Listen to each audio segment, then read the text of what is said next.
10 life-size silhouettes in the student union spoke for people who have been forever silenced. This is 29-year-old Wendy Powell from Rapid City. She died in her sleep after being beaten and kicked by her boyfriend. James Swanson from Sturgis was 3 when he, his mother, and 2 siblings were shot and killed by his father. The children are the ones that get me every time. And it's so sad any of them have to be here, but they're just so moving. These figures tell the tales of real people, women, men, and children who were killed because of domestic violence in South Dakota. Organizers hope that the silent witnesses and their stories will help raise awareness on campus and show people that domestic violence is a serious issue. A national domestic violence awareness group estimates that almost 2.5 million people are victims of domestic violence each year, and Brookings is no exception. In the last fiscal year, we served 398 people, and we had over 69 in shelter and had 4,500 client contacts, whether that be by phone or in person. Jackie Killinan of the Brookings Domestic Abuse Shelter hopes the stories of the dead, like Brookings native Dara Dawn Wicca, will get people talking about domestic violence and give people that are in potentially dangerous relationships the courage to seek help. At 22 years old, Wicca was beaten to death by her husband. I hope that people see them and are moved by them, and if they have someone in their life that's experiencing this, that they will take a step back and really listen to that person. Because by talking and listening, Killinan says the cycle of violence can be broken. With SDSU Journalism, I'm Molly Miles. Game number 6, first number. G47. G47. It's a good game, and I'm glad we can do it, and we're about the only game in town. So if you're going to play bingo, you're going to come to the VFW in Brookings. B4. B4. The biggest crowd we've ever had is 110, and the smallest crowd in the last 7-8 years is probably 35, and that was on a blizzard. These people are diehard bingo players. I-27. I-27. We have a bingo and the $100 lucky number. We have a core group of about 35 that are here every night. And reminder, she's the one that never wins. It's super entertainment and it's fun to do. The only way to make them mad is say bingo before they do. Bingo. We have a bingo. Last number 70. Hold on to your card. 49, 57, 70, 72. That is a good bingo. Anybody else? 61 all the time. The senior citizens love it. They really do. It's a nice night out for them, and they have a lot of fun. We close the game with one good bingo.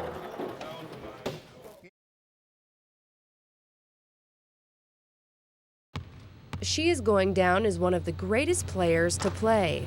She scored over 1,000 points in her career here. She played in 2 NCAA tournaments, which has never really been done before. She's back again this year, but this time on a different team. She's switching to volleyball because she can't play basketball anymore. They give you 5 years, and so I just figured why not try to use them all up. Under NCAA rules, a college athlete can play one sport for 4 years, but can play a total of 5.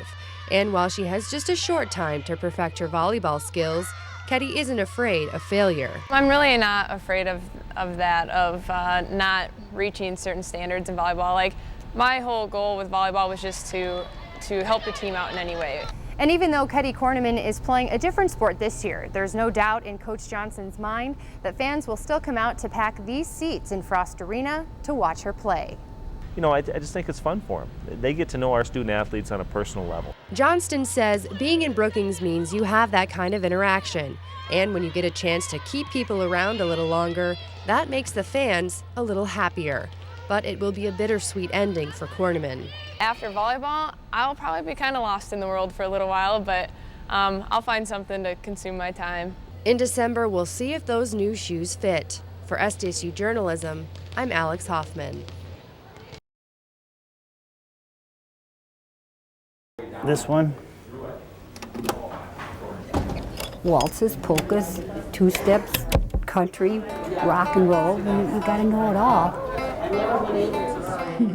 Well, a lot of people probably don't think we should be out there at our age saying, what? They're still playing rock and roll? Lead.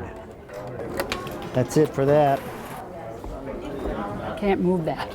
And so we had a 3-piece band. We needed a drummer. So I said, you know, there was a lady that was playing spoons and I heard she drums in Eureka.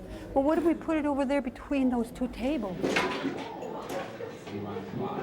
I always kind of say, yeah, your rock and roll grandma is still rock and rolling.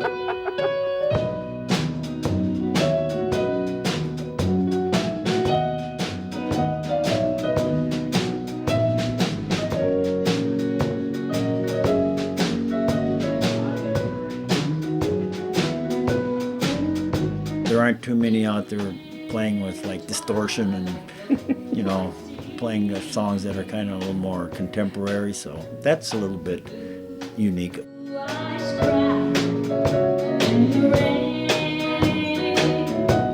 You go out and you start playing that music, it just makes you feel good. I enjoy it.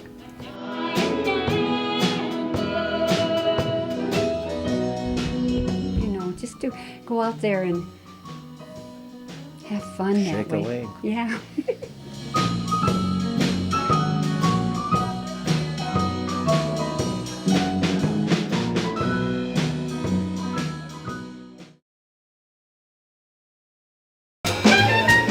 Some come to enjoy the prime rib, others to have some conversation with friends. But many have been coming to Brookings Pheasant Restaurant for Monday Night Jazz.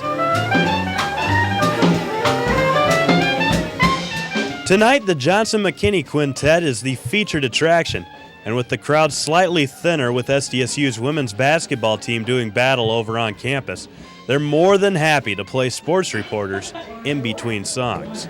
The girls won, but they always do. The acts began performing in September after Carissa Grotenheis from Branson Agency pitched the idea to the Pheasant and started booking bands that range from 3 or 4 SDSU professors that can really play, all the way up to 18-piece big bands like the South Dakota Jazz Orchestra. The restaurant wasn't sure if the idea would work, especially on Monday nights, but Grotenheis assured them that in bigger cities, Monday night is the night for jazz. That's turning out to be the case here in Brookings as well. Each week, more and more people are coming in for dinner and a show, and the Pheasant has noticed. Despite the original plan of only running jazz acts through November, the success of the concept has caused management here at the Pheasant to keep Jazz Night going. The restaurant has signed on with Monday Night Jazz for a December through February run, and hopefully that keeps jazz enthusiasts in Brookings warm all through the winter. In Brookings, Kolbe Nelson, Jackrabbit Journalism.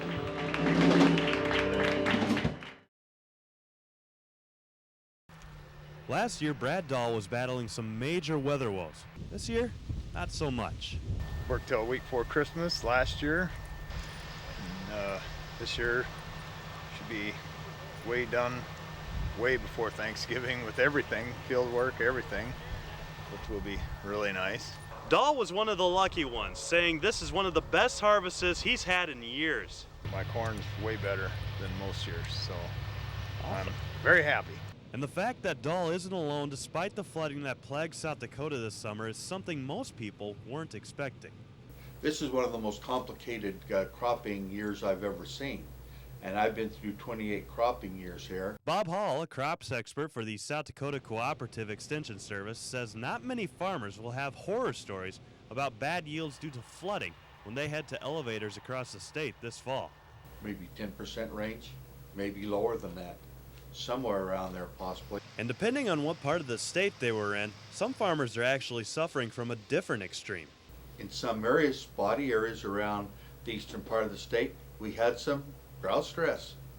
As a consequence, that reduced some yields. But as the autumn wind blows, most farmers are enjoying themselves as they make the most of a very prosperous harvest. Price is way up, yields are great. It's a win-win situation. From Volga, Kolbe Nelson, SDSU Journalism.